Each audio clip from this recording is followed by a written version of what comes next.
kumanta ng walang microphone, no? Kasi kapag microphone ka, maganda ang boses mo. Kapag manual, sintonado. Pati ka man. Niwala ka sa ganon? Hindi. Kasi mahirap tumilao kapag walang microphone. Kapag may microphone, easy lang. Ayun. Bibili muna ako ng microphone. Kaso lang, ang problema, paano saan ko isasaksak sa ilong ko? Maganda sana sa Pilipinas, no? Yung mga video okay doon, ang ganda. As in, namimiss ko rin talaga yung mga video okay, the best.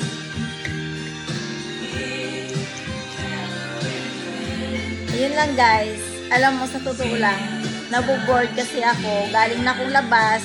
Ayun, sabi ko, inaantok ako. Tapos pagdating dito sa bahay, nag-video okay naman. Kaya yun.